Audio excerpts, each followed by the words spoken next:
श्री कृष्ण कहते हैं, जो लोग तुम्हारी बुराई करते हैं करेंगे, चाहे तुम अच्छा करो या बुरा। इसलिए शांत रहकर अपना कर्म करते रहो। निंदा से मत घबराओ। निंदा उसी की होती है जो जिंदा है। मरने के बाद तो सिर्फ तारीफें होती है। जो किया वो अवश्य सामने आएगा। कर्म किसी के सगे नहीं होते। ईश्वर पर भरोसा इतना रखो कि जब आपकी इच्छा से काम ना हो तो समझ लीजिए ये उसकी इच्छा है। जब आपकी इच्छा से काम हो तो समझ लेना उनकी कृपा है। जिंदगी के इस रन में खुद ही कृष्ण और खुद ही अर्जुन बनना पड़ता है। रोज अपना ही सारथी बनकर जीवन की महाभारत को लड़ना पड़ता है। अहंकार मनुष्य से वह सब करवाता है जो अंत में उसी के विनाश का कारण बनता है। इसलिए जीवन में जितना जल्दी हो सके अपना अहंकार त्याग दे। जीवन में क्या करना है यह हमें रामायण सिखाती है। जीवन में क्या नहीं करना है यह हमें महाभारत सिखाती है। और जीवन में को कैसे जीना है यह हमें श्रीमद् भगवद गीता सिखाती है। कलयुग चल रहा है, इसलिए विचार दिल से निकाल दीजिए कि बिना मतलब का कोई आपसे रिश्ता रखेगा। अपने पास ऐसा जरूर कुछ बचा कर रखिए कि लोग उसे पाने के लिए आपसे जुड़े रहेंगे। खुद को खाली मत होने देना, क्योंकि लोग खाली चीज़ को कचरे के डिब्बे में डाल देते हैं। सब कुछ करने के बाद भी परिणाम अच्छा ना मिले तो उसे भगवान की मर्जी समझकर जो भी हो रहा है होने देना चाहिए। माफ़ी के हकदार गलती करने वाले हैं, चालाकी करने वाले नहीं। ना परेशान किसी को कीजिए, ना हैरान किसी को कीजिए। कोई लाख गलत भी बोले बस मुस्कुरा कर छोड़ दीजिए। उगते हुए सूरज और दौड़ते हुए घोड़े का चित्र लगा लेने से सफलता नहीं मिलती, बल्कि सफल होने के लिए सूर्य से पहले जगना और पूरे दिन घोड़े की भांति दौड़ना पड़ता है। एक छोटी सी चींटी के पैरों की आवाज़ सुनने वाले वो कृष्ण आपकी पुकार कैसे नहीं सुनेंगे। सब्र करो। अच्छा वक्त देखने से पहले हमेशा बुरे दौर से गुजरना ही पड़ता है। अपने बच्चों को आज गीता पढ़ाइए ताकि भविष्य में किसी कोर्ट में गीता पर हाथ रखना ना पड़े। संस्कार ही अपराध रोक सकते हैं, प्रशासन नहीं। जिंदगी में समस्याएं देने की हस्ती कितनी भी बड़ी क्यों ना हो, पर भगवान की कृपा दृष्टि से बड़ी नहीं हो सकती।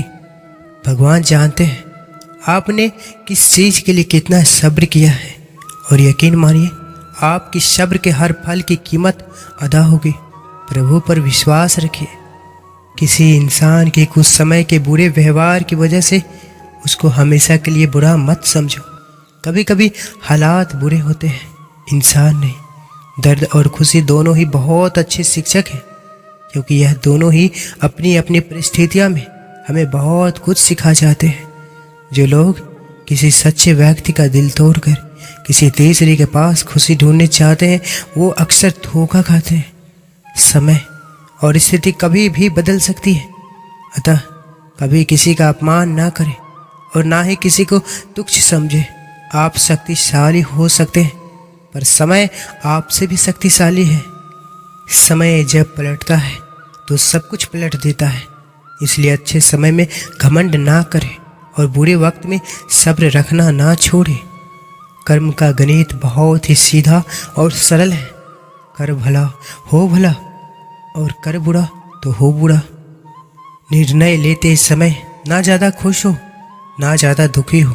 ये दोनों परिस्थितियाँ आपको सही निर्णय लेने नहीं देती। जिंदगी में जो कुछ भी होता है अच्छे के लिए होता है।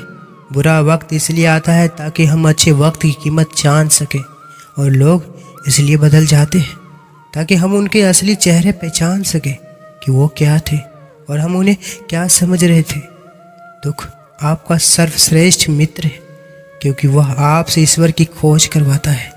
अच्छे संस्कार किसी माहौल से नहीं, परिवार के माहौल से मिलते हैं। प्रभु श्री कृष्ण कहते हैं, जिसकी जैसी नियत वो वैसे ही कहानी रखता है। कोई परिंदे के लिए बंदूक तो कोई पानी रखता है। जो अच्छा लगे उसे ग्रहण करो और जो बुरा लगे उसका त्याग करो, फिर चाहे वह विचार हो, कर्म हो या मनुष्य। मैं किसी का भाग्य नहीं बनाता, हर कोई अपना भाग्य खुद बनाता है। आप आज जो कर रहे हो उसका फल आपको कल प्राप्त होगा, और आज जो आपका भाग्य है वो आपके पहले किए गए कर्मों का फल है। दुनिया उन्हीं का हालचाल पूछती है जो पहले से ही खुश हो। जो तकलीफ में होते हैं उनके तो नंबर तक खो जाते हैं। घोड़ा प्रथम वही आता है जिस पर कोई अनुभवी सवार हो। परिवार वही आगे बढ़ता है जहाँ मुखिया समझदार हो। उस इंसान से हमेशा दूरी बनाए रखे जिस इंसान को खुद की गलती नज़र ही नहीं आती हो। विरासत में गद्दी तो मिल सकती है लेकिन बुद्धि नहीं। प्रकृति का पहला नियम, यदि खेत में बीज ना डाले जाए तो कुदरत उसे घास फूस से भर देती है। ठीक है, उसी तरह से दिमाग में सकारात्मक विचार ना भरे जाए तो नकारात्मक विचार अपनी जगह बना ही लेती है। इज्जत किसी इंसान की नहीं होती, ज़रूरत की होती है। ज़रूरत खत्म हो, इज्जत खत्म, यही दुनिया का सच है।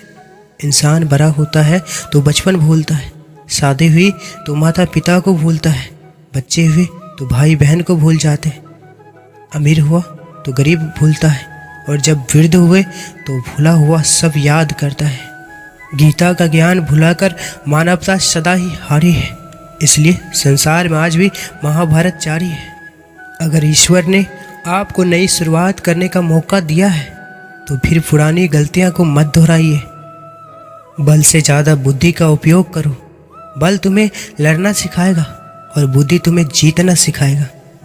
बुद्धि सबके पास है, चालाकी करनी है या ईमानदारी, ये संस्कारों पर निर्भर करता है।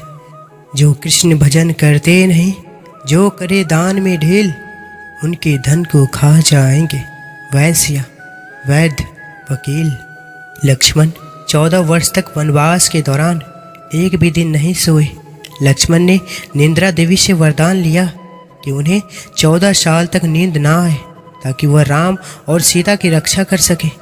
निंद्रा देवी ने उनकी पत्नी उर्मिला को नींद का वरदान दिया ताकि लक्ष्मण की जगह 14 साल तक उर्मिला सोए।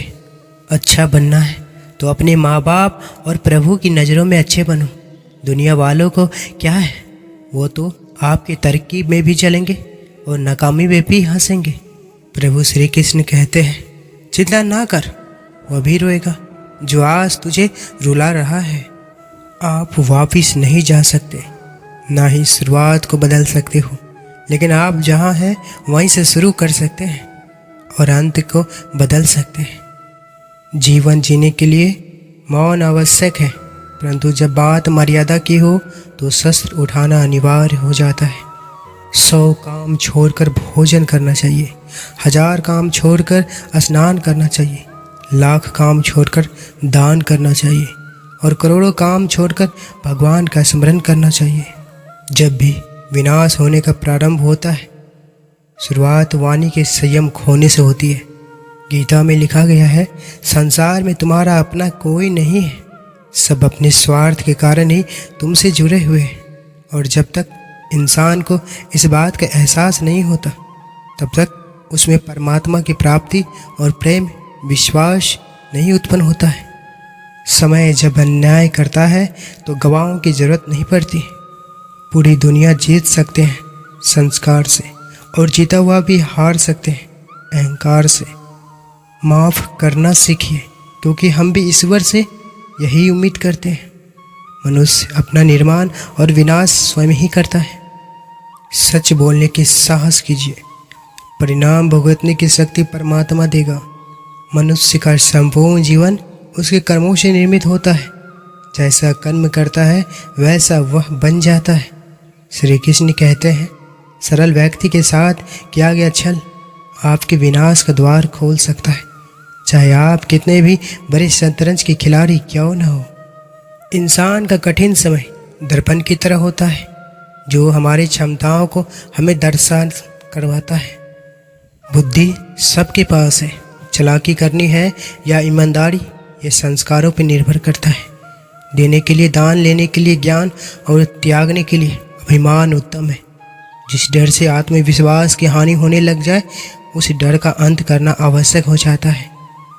जीवन से बड़ा कोई विद्यालय नहीं, कठिनाइयों से बढ़कर कोई परीक्षा नहीं, और समय से बड़ा कोई शिक्षक नहीं। हमारे जीवन में समस्याएं बिना किसी कारण नहीं आती। उनका आना एक इशारा है कि हमें अपने जीवन में कुछ बदलना है। बहुत अधिक मेहनत के बाद भी यदि परिणाम नहीं मिल रहा है तो ये मत सोचिए कि मेरी किस्मत खराब है। थोड़ा इंतज़ार कीजिए, मेहनत जारी रखें, क्योंकि मौसम आने पर ही पैरों पर फल लगते हैं, ना कि हमारे हड़बड़ाने से। हमारे प्रिय दर्शकों, आपने इस वीडियो को शुरू से लेकर अंत तक सुना और देखा। इस कृष्णवाणी से आपने कुछ सीखा तो आपसे विनती है, प्रार्थना है, इस चैनल पर आप अगर पहली बार आए हैं तो कि आप इस चैनल को सब्सक्राइब अवश्य करें।